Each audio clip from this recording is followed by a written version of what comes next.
Was alleging he owes this money for a breach of contract. Yes, sir. And you've petitioned the court for a DNA test. Let me hear from you. You know, we had intercourse together, and I found a condom in her. You what? Found a condom in her. In her? Yes, sir. I asked about it. She shouldn't have got pregnant.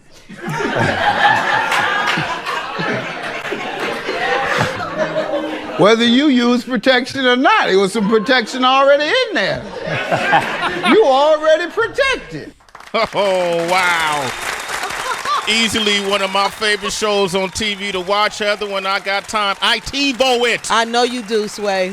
It's what I watch. I watched yesterday, and I was just telling our guest about the two of the cases he had yesterday that I thought was ridiculous. I've learned more about the law by watching his show than I have by trying to study it up myself. As you know, I was headed in that direction. I wanted to go to Hastings Law School and starting to study poli-sci, and hip-hop hit me on my head and taught me how to make money quicker.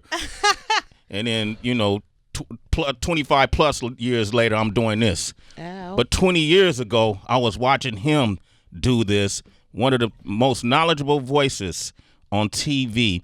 If you really want to check your moral compass, a lot of the information that he gives in between lines of these cases is ways you can live and live your life by and help you improve the quality of your life. That's what I like about his show. I always walk away feeling fed. And he's here today for the first time on our show, the one and only Judge Greg Mathis. Thank you. And let me thank you for all the great consciousness that you provide for our young hip-hoppers. Thank you. You know, I listen to you many times when I'm in the car. Certainly I have to listen to Shade 45. That's my man M from Detroit. He's set tripping now. He's throwing up the D right now. That's He's right. throwing up the D. So in his wisdom, he had you to come on, and you've been a great inspiration, and you've provided a lot of clarity to a community that needs it. Absolutely, and I can't do it without these queens right here, Heather B and Tracy G and my entire team here to help support it. What is your relationship like with Eminem? Have y'all met before? Yeah, we've met, and we hung out once. Okay. And have from time to time sent messages to each other. He changed his number like most folks every 6 months, at least the one that I had. Aretha Franklin used to do it, and then she called me. Did she call you? Oh, yeah, she called me all the time. That's the only way I really was able to talk to her, because when I call her number back, I'd get changed, and it wouldn't tell you the new number, and I'd be too embarrassed to call her anymore. To ask her for the new number? So I had to wait on her. So M was about the same. My Detroit superstars, yeah, man, they don't do me right. They don't make what's that Detroit about? be acting funny. Brand new. Detroit be acting funny, Sway. Is that what it is? Your relationship with Aretha, we lost this, but she's still here in spirit, though. We still feel her presence. How did you meet Aretha Franklin? Well, you know, I earned my bones, if you will, in politics and civil rights in Detroit, working for city council, the mayor, and then running Reverend Jackson's campaign there in Michigan. She goes back to the civil rights movement, as many of us know now, performing for Dr. King on the road, and a strong relationship with his lieutenants, Reverend Jackson being one. And then the mayor of Detroit wanted to make sure we took care of her because she was iconic in our town. And so I had also had the pleasure of assisting her when I worked for Mayor Young in Detroit. And so which mayor was that? That's right. The first African-American big city mayor in the country. Okay. So then after I came to television, she wanted to make sure I used my platform responsibly and tried to make sure I inspired people and talk about some criminal justice issues, etc. A lot of the things that I do. You know, I have fun and it's entertaining, I hope and think. But more importantly, I try to infuse a little social commentary, which will both inspire those folks, as you say, when they walk away, they're inspired and a little more knowledgeable and woke than they were when they came in. So part of that is from her. That's part from Aretha Franklin, which explains the words that you spoke about Aretha Franklin and her untimely demise. And we actually put up a clip of it real quick. They got me a little bit last time on television. They said, the judge, you out of order. That's not your fight. Stay on television and he and ha and entertain us. So I said, I don't know, Ree. She said, what are you scared? You're supposed to be from Detroit. What you scared of? Her last words were taken from the greatest song she's performed. And somehow it made me feel that she respected me. She said, yeah, Greg, you go back up there and you sock it to him. So in honor of my sister, I'm going to Flint and I'm going to sock it to him, sock it to him, sock it to him.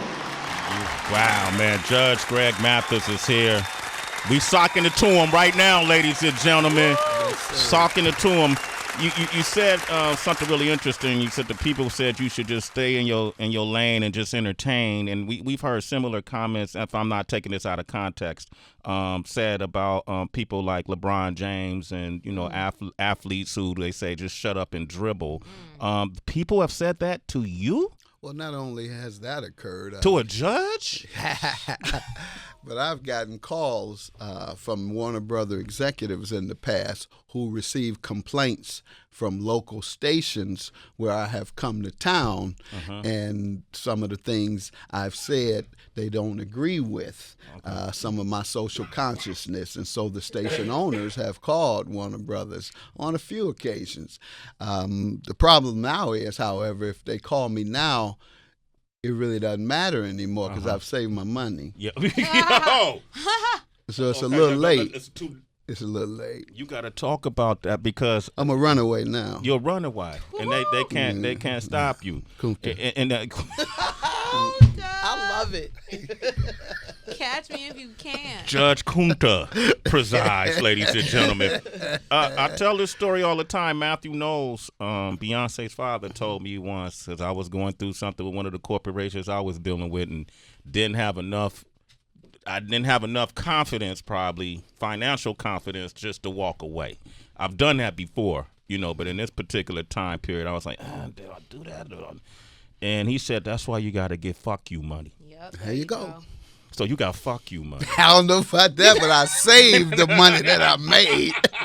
And it's enough for me and my family to ride it out. Okay. I'll say it. You can't say that. Me, my family, and my grandchildren. There's enough to ride it out. I know enough about your past, man, that I know fuck you wouldn't have been a hard word phrase for you to say them Earl Flynn days. Okay, come on, man. I know about that gang pass he had, which is why I think you're most effective, because the way you communicate with the audience is as if you're somebody who comes from the same place as the audience does.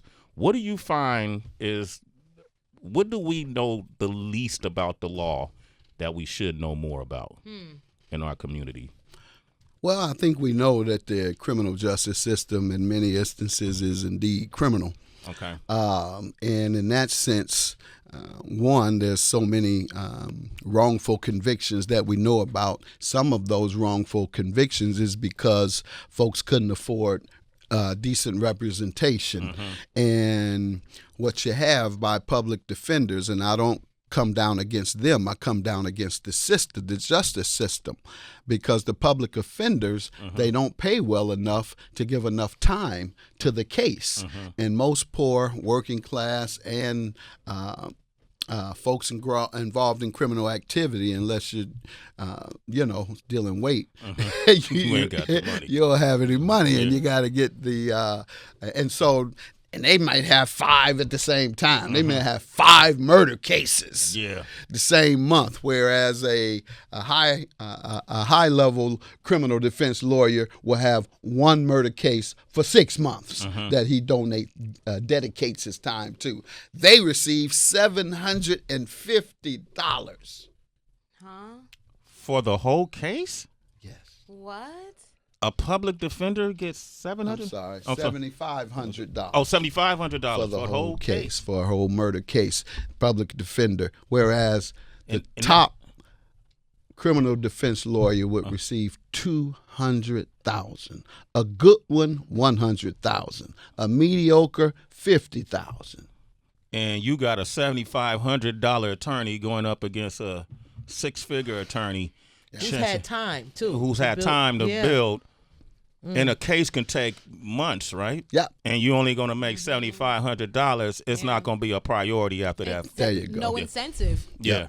And so that's one of the things I think we need to understand and fight back against, because in the community, we know that many of us are targeted, racially profiled, and unjustly arrested, let alone wrongfully convicted.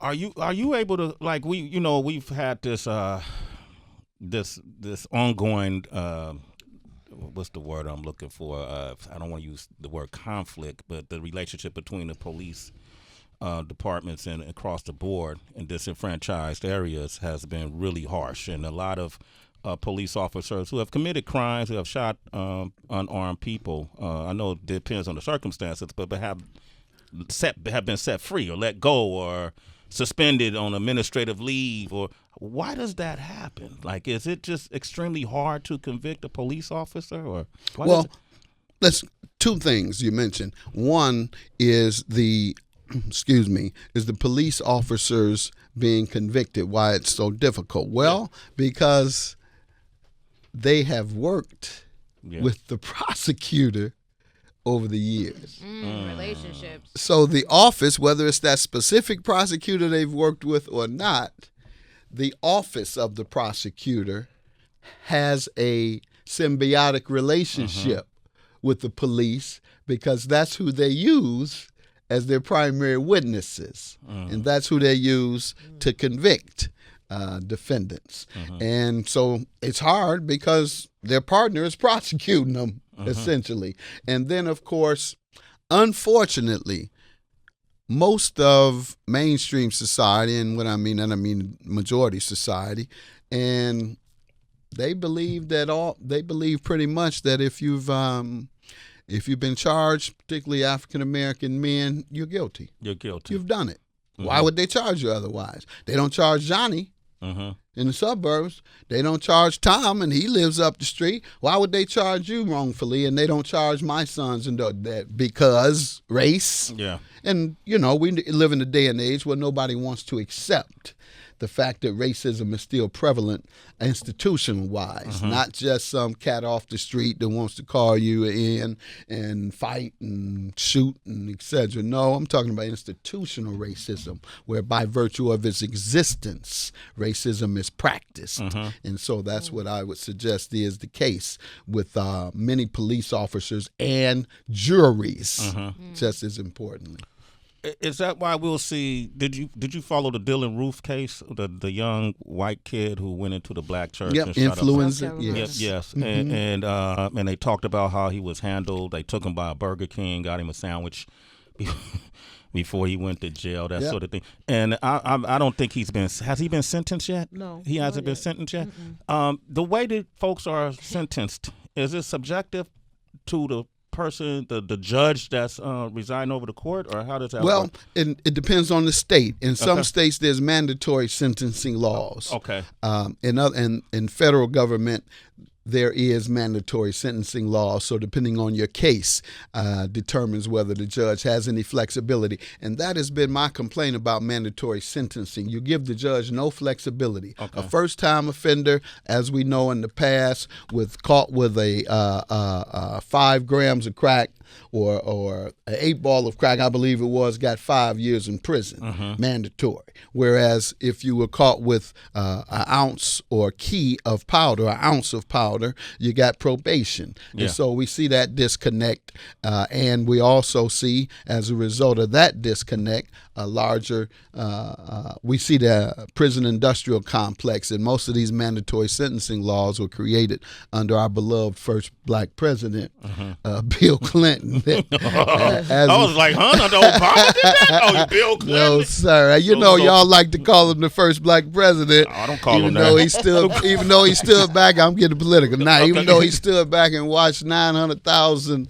Rwandans get slaughtered, over a 90-day period, and then sent the troops in to over in Europe, Croatia, for 10,000 being slaughtered. The only difference, nonetheless, I'm not a big Clinton You're not a fan. big Clinton. I gotta say it plain. Yeah. You know, I vote Democratic most times, probably 99% of the time. But I got to make that plain because what we're suffering from right now in our community, 1 million black men in prison, is a direct result of mandatory sentencing that came under the Clinton administration and the failure to train and rehabilitate prisoners as opposed to just punishing them. And so I got to make that plain. So he's not the first black president. Well, if he is, he sold us out. Overseer. I want to stay corrected. Slave chasing. Go ahead. Judge Mathis is here. Dylan Ruth actually did get sentenced. He was sentenced to death in South Carolina. Okay. So that was very interesting. Also, Judge Mathis, would you know, people get discouraged. We have callers calling in sometimes who just got out of prison, and it's hard for them to get a job at a Walmart or a Target because you have to check that box, so to speak. But when we listen to your story, as Sway pointed out earlier, what was the motivating factor for you to sort of turn things around? Well, one, escaping the environment gave me the opportunity to do so. I always like to make that clear. Brothers locked in the hood, it is so hard. The peer pressure is so hard. And so when you come back from prison, that's why 70% return within 18 months is because you come back and you get that pressure from the hood. It's the same thing. Most of what happens in the hood is, particularly in the gutter, if you will, as we refer to it, is that you either prey or you're a predator. You're either going to get your gym shoes stolen or you're going to take somebody else.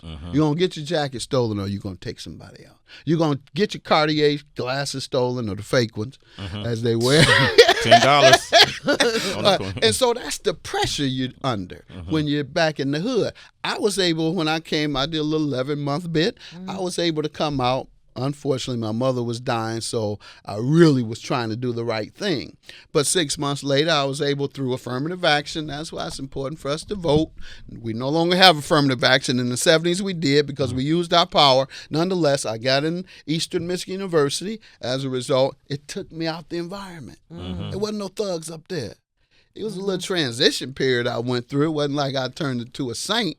You know, I did a little this and that. I met my wife flipping 3-card Molly in the recreation room on campus. So I was still doing lightweight. Molly, damn, man. Ow. Hey, man. Come on, John. I ain't had no parents. That ain't it, Doc. That was the lightweight stuff. Find the queen. Find the queen. But it was escaping the environment and not being scared. I criticize our brothers who work out of the strength. They work out of the super macho. They work out of I'm the man. And then you get to white people, you get scared. Get quiet. Yeah, you don't want to confront the institutions that don't want you in. You gotta kick that door down. And so that was one of the sense of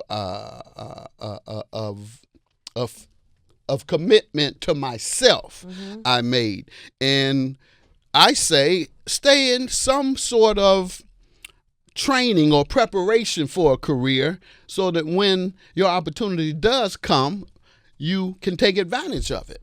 In other words, get your GED, get your community college degree, get your bachelor's degree, get your master's degree, get your PhD. If you aren't hired by then, you're ready to be a college professor. Yeah. So my point is keep preparing until the opportunity comes. Fight for your opportunity, but keep preparing yourself. And that's what I did. Even when they held my law license up for 3 years after I had passed the bar and everything, I didn't give up and run home and fight. I fought and won my license at the state Supreme Court. But even between then, I continued to prepare myself, working in politics. So when I got my law license, it wasn't but a few years before I was able to get 80,000 votes to become the youngest judge 15 years after leaving jail. So I say that to say, keep preparing, and keep fighting until that opportunity comes. Why was your law license held up? Because of my background. Because You know, I'm he's a a criminal. It's an ex-criminal right here, Heather. He's a con. You didn't hear him say that? I'm an ex. He's an ex-con. He did 11 months in the tank. Light work, little light stuff. That's what I love about him. It's my dude. Judge Mathis is here. Man, we're celebrating 20 years, man. To me, the most potent show on TV. You love it. You watch it every day. I love it. I love it. I love it. Tracy, you got a question? I do. Judge Mathis, back when we were speaking about police brutality, I was thinking about how one of the consequences that happens, unfortunately, is a lot of the communities affected. Some people will take it upon themselves to get justice by firing at the police. We've seen some of their lives taken. And it makes me wonder, for a judge, is your life ever kind of, do you worry about it? If Absolutely. Okay. I worry about the police every day. I'm scared of the police. Scared of the police. But I mean, like, if you make a judgment that other people I are thought you were asking me upset whether about. Do I become Threatened scared or anything of the like other? that? Yeah. Oh yeah. Folks call a studio, or I've had them waiting on me when I come out.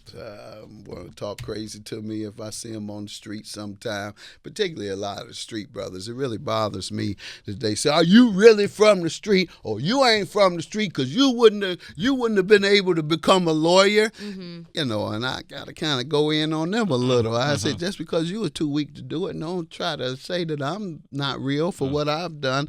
And you know, I'm not scared really. I'm scared of the police because I can't really fight them back. As a judge, you're scared. Scared of the police. When I'm driving and the police is behind me, I'm nervous. Wow. When I'm walking up the street and the police is coming toward me or on the other side of the street, I'm nervous. It's just been ingrained in me all my youth and all my adult life that you see the police, it's likely that something might go down as it relates to you being racially profiled. Let me give you a good example. My son, of course, my kids have been raised privileged over the course of 20 years, but they're grassroots, they're down to earth. I trained them right. He was in Malibu, home from college, driving his sister's car, nice Porsche. Police stops him, throws him up against the car. What are you doing this for? What are you doing this for? The usual thing. There was a crime reported in the area, and you fit the description. Where do you get this car? Wow. It's my sister's car. Why are you out here? Because we have a house out here. Where's your house? Going through giving him the blues about being in that area and driving that car. And he's a University of Michigan grad, et cetera, et cetera. He's fearful of the police. Yeah. I'm fearful of the police. All police don't love me like you. Yeah, I mean, that's a fact. Yeah. Because some of the ways I relate to the youth and my fight against, I'm with Black Lives Matter, always have been from day one. And so my fight against wrongful convictions and police misconduct is not very welcome. I got police in Detroit ask me, "Man, why you come down so hard on the police?" I say, only bad police. Not the good ones. Police. Not the good ones. Yeah. So that's what I have to deal with. Dang. Wow. But y'all live in Malibu, man? Don't start that. Don't start that. I thought I was slipping that past. You hear him, Judge Mathis, I right? thought you were slipping that My past. man, Judge I was Mathis, trying to man. make Come the on, point man. about my brother. Come on, man. Stop it, Come man. on, man. Put 2 on the 10, Heather. Stop I it, got you. man. Come on, man. Listen, I have to take a couple of these callers, man. Yes, People sir. been holding online all day. We were going to do our version of what we call Citizens Court, where a lot of times there are issues amongst our family members. Right in here. And we do it right on live on the air. We'll have a citizens court and let the citizens call in, the listeners, to decide who's right or wrong, to do your job, Judge Mathis. Now we have you here. We don't need that. That's right. All right, 888-742-3345. Let's get into the citizen court. Sway in the morning. What you are about to hear is real. The participants are not actors. They are actual members of Sway in the Morning who have come to a disagreement.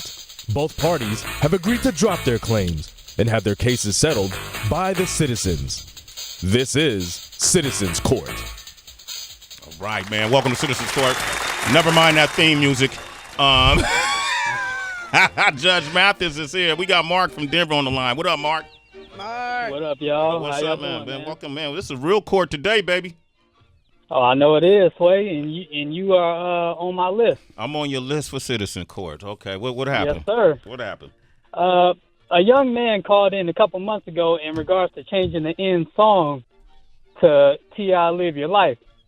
And it was a unanimous decision by everybody in the studio and the citizens that we changed that song, but you still playing Glory. I'm dead. So we need to have Judge Mathis settle this and go ahead and see what we can do about solving this case. Okay. And getting it handled. Okay. Man, I gotta get somebody to interpret what you say. I don't know what you talking I got about. it. Go ahead, Sway. And Judge Mathis, real quick, shout out to Detroit because I'm from the East Side. So shout out to you and happy 20th anniversary. Oh, he's doing that old trick. Like they always butter up the judge. That's Ooh, right. I watch you every day. That's right. You know what to do.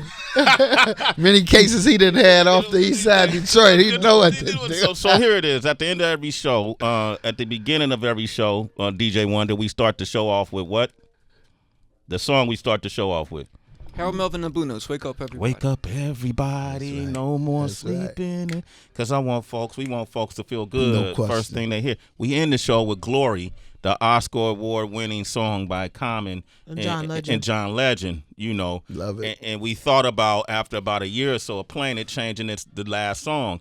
This young man suggested T.I.'s, what song was Live it? Your Life? Live Your Life be the last song of the show.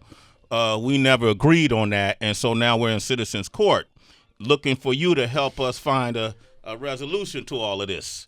Well, Live Your Life is about fun, and Glory is about fight.